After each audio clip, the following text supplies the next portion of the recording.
Assalamualaikum warahmatullahi wabarakatuh.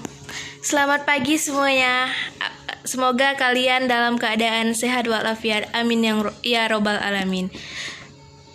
Yang saya hormati Ibu Mulinda Dwi Lestari MPD selaku dosen pengampu dari mata kuliah Manajemen Laboratorium.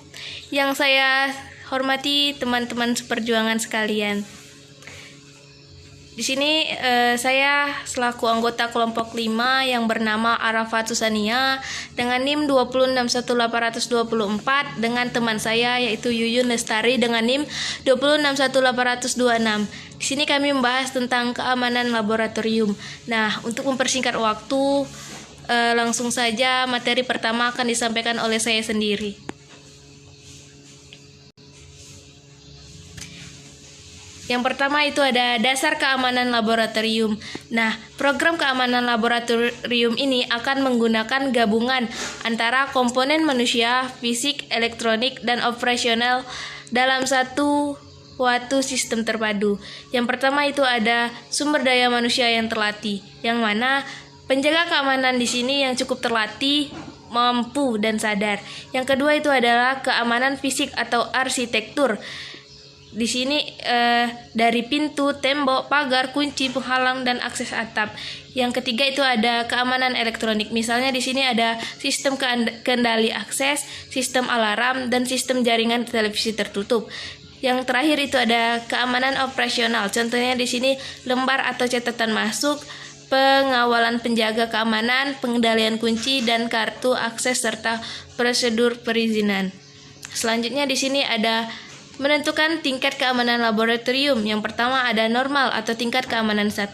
Nah, di laboratorium atau daerah yang ditandai dengan tingkat keamanan 1 itu mempunyai resiko yang rendah untuk bahaya kimia, biologis, maupun radioaktif yang luar biasa. Nah, kehilangan akibat percurian, tindakan yang membahayakan atau sabotase yang akan memberikan dampak minimal terhadap pengoperasian laboratorium. Nah, bisa kita lihat pada tabel 1 yang tentang fitur keamanan untuk tingkat keamanan 1. Yang pertama fisik. Dari fisik ini contohnya itu ada pintu atau jendela dapat dikunci dengan baik. Selanjutnya ada operasional. Yang pertama contohnya itu ada mengunci pintu saat tidak digunakan. Yang kedua memastikan bahwa semua pegawai laboratorium menerima pelatihan kesadaran keamanan. Yang terakhir itu adalah mengontrol akses kunci dan menggunakan penilaian sebelum memberikan kunci kepada pengunjung. Selanjutnya di sini ada tingkat menengah atau tingkat keamanan 2, yang mana laboratorium atau daerah yang ditandai sebagai tingkat keamanan 2 itu mempunyai resiko yang menengah untuk potensi bahaya bahan kimia, biologis maupun radioaktif. Nah, di sini laboratorium itu mungkin berisi peralatan atau bahan yang menarik bagi pencuri. Nah, dapat mengancam masyarakat, dapat disalahgunakan. Akibat kehilangan itu pencurian, tindakan yang dapat membahayakan atau sabotase akan memberikan dampak yang cukup serius pada pemrograman penelitian dan reputasi lembaga. Nah, bisa kalian lihat pada tabel 2 itu fitur keamanan untuk tingkat keamanan 2. Nah, pada fitur keamanan fisik itu ada beberapa bagian, baik pintu, jendela, koridor lainnya yang dapat dikunci. Yang kedua itu pintu dengan inti keamanan yang tinggi. Yang ketiga ada pemisah dari area publik. Yang keempat itu ada pintu, rangka, dan kunci diperkeras. Yang terakhir itu adalah tembok itu dikelilingi dengan perimeter yang dibangun dari lantai hingga langit-langit untuk mencegah akses dari satu area ke area lainnya melalui platform gantung atau drop ceiling. Nah, di sini yang kedua ada operasional. Dari operasional ini ada fitur keamanannya. Yang pertama itu adalah mengamankan pintu, jendela, koridor yang saat tidak digunakan. Yang kedua itu ada memastikan bahwa semua pegawai laboratorium itu menerima pelatihan kesadaran keamanan. Yang ketiga ada memperkerjakan penjaga keamanan untuk mendeteksi pelanggaran keamanan. Yang terakhir itu ada mengawal pengunjung dan kontraktor serta mencatat mereka dalam catatan masuk. Nah, yang terakhir di sini ada kita membahas tentang elektronik. Fitur keamanan elektronik ini ada 2. Yang pertama sistem kendali akses disarankan. Yang kedua, alarm pembobolan disarankan jika ada kekhawatiran terhadap sabotase, pencurian, atau penyalahgunaan. Nah, di sini ada keamanan tinggi atau tingkat keamanan yang ketiga, yaitu laboratorium atau daerah yang ditandai sebagai tingkat keamanan 3 itu mempunyai resiko yang paling serius untuk potensi bahaya baik biologi, kimia maupun radioaktif yang mematikan terhadap manusia dan lingkungan. Nah, laboratorium ini mungkin berisi peralatan atau bahan yang dapat disalahgunakan, dapat mengancam masyarakat dan bernilai tinggi. Akibat kehilangan peralatan atau bahan kimia yang diakibatkan pencurian, tindakan membahayakan maupun sabotase akan memberikan dampak dan konsekuensi yang lebih serius terhadap program penelitian, fasilitas, dan reputasi lembaga. Nah, di sini pada tabel 3, fitur keamanan untuk tingkat keamanan 3 itu bagian pertama itu bagian fisik, itu fitur keamanannya ada 2. Yang pertama, kunci keamanannya itu lebih tinggi. Yang kedua, itu pintu masuk ganda untuk ruangan depan. Nah, pada operasional itu fitur keamanannya ada beberapa macam. Yang pertama itu ada mengunci pintu, jendela, koridor sepanjang waktu. Yang kedua, mengawal dan mencatat pengunjung dan kontraktor. Yang ketiga itu ada melakukan inspeksi barang yang dimasukkan atau dikeluarkan dari laboratorium. Selanjutnya itu ada membuat sistem inventaris untuk bahan yang perlu diperhatikan. Yang terakhir itu melakukan pemeriksaan latar belakang individu dengan akses langsung pada bahan yang perlu diperhatikan atau zona kontrol. Nah, di sini yang terakhir itu ada menurut elektronik. Fitur keamanan dari elektronik ini adalah yang pertama, sistem kendali akses itu dapat mencatat riwayat transaksi semua individu yang mendapatkan izin. Yang kedua, teknologi biometrik itu verifikasi pribadi yang disarankan. Yang ketiga, sistem alarm pembobolan. Yang terakhir itu kamera jaringan televisi tertutup untuk pintu luar, titik keluar, penyimpanan bahan, dan peralatan khusus. Nah, selanjutnya di sini kita membahas mengurangi bahaya penggunaan ganda bahan di laboratorium. Nah, di sini laboratorium itu memberikan ancaman keselamatan yang lebih besar dikarenakan resiko terorisme dan produksi obat-obatan terlarang. Itu penting untuk menyadari potensi penyalahgunaan bahan kimia di laboratorium untuk penggunaan berganda atau multi penggunaan secara sengaja.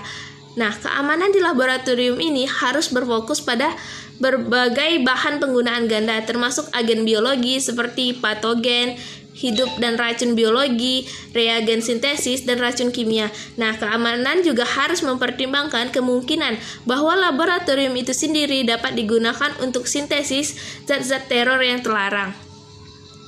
Selanjutnya, ambil langkah-langkah berikut untuk mengurangi resiko pencurian bahan kimia dengan penggunaan ganda untuk kegiatan teroris. Yang pertama, itu tinjau secara periodik dan hati-hati di berbagai pengendalian akses laboratorium ke daerah penggunaan atau penyimpanan agen penggunaan ganda. Yang kedua, batasi jumlah pegawai laboratorium yang mempunyai akses ke agen pengguna ganda. Yang ketiga, berikan pelatihan untuk semua pegawai laboratorium yang mempunyai akses ke zat tersebut, termasuk diskusi risiko penggunaan ganda. Yang keempat, tetap waspada dan sadari kemungkinan pemindahan bahan kimia apapun untuk tujuan yang terlarang, dan diketahui cara melaporkan kegiatan tersebut ke orang yang bertanggung jawab. Yang selanjutnya, lakukan pencatatan inventaris untuk bahan-bahan tersebut. Yang terakhir itu, jika kendali akses elektronik itu sudah ada, maka buatlah catatan tentang siapa saja yang mendapatkan akses ke area penggunaan atau penyimpanan bahan penggunaan ganda.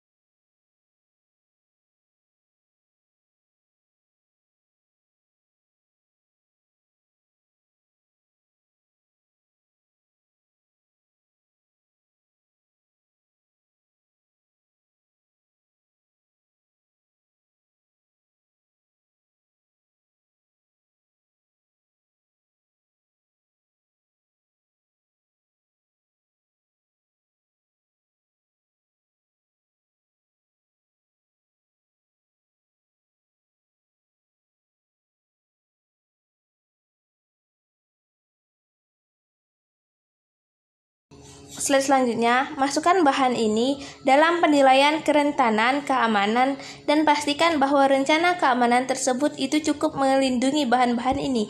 Nah, bahan kimia yang bisa digunakan untuk penggunaan ganda. Yang pertama itu ada acetone, amonia, hidrokarbon klorin, cyanogen klorida, etanol, hidrogen peroksida, osmium tetroksida, fosgen, natrium azida, natrium cyanida, asam nitrat. Nah, bahan kimia yang dalam daftar ini itu digunakan untuk memberikan contoh berbagai bahan kimia dengan penggunaan ganda. Nah, dengan catatan, daftar ini bukan daftar yang lengkap. Selanjutnya, menetapkan keamanan informasi laboratorium. Yang pertama, yang A itu membuat cadangan data. Nah, kembangkan rencana untuk membuat cadangan data secara reguler. Pertimbangkan manfaat penyimpanan data di luar, baik di tempat penyimpanan tahan api ataupun di fasilitas pusat, misalnya fasilitas teknologi informasi lembaga. Yang B di sini membahas tentang melindungi informasi rahasia atau sensitif. Nah, nilailah jenis data yang dihasilkan oleh laboratorium. Data mungkin sesuai dengan kategori berikut. Yang pertama, publik, dapat diberitahukan bebas kepada siapa saja. Nah, yang kedua itu ada internal, dapat diberitahukan bebas kepada pihak lain dalam lembaga. Yang ketiga ada departemental, hanya dapat diberitahukan kepada pihak lain dalam departemen. Yang keempat, laboratorium, yang hanya dapat diberitahukan kepada pihak lain di laboratorium. Yang kelima itu bersifat rahasia, dapat diberitahukan hanya kepada mereka yang terlibat langsung dengan data atau berdasarkan keperluan tertentu yang sah. Nah, jika laboratorium itu menghasilkan data yang pribadi, sensitif, atau data hak milik, ambil langkah berikut dengan panduan dari kelompok teknologi informasi lembaga atau konsultan luar. Yang pertama itu memberikan pelatihan kepada mereka yang mempunyai akses terhadap informasi ini dengan menekankan pada pentingnya kerahasiaan. Kajian skala prosedur publikasi informasi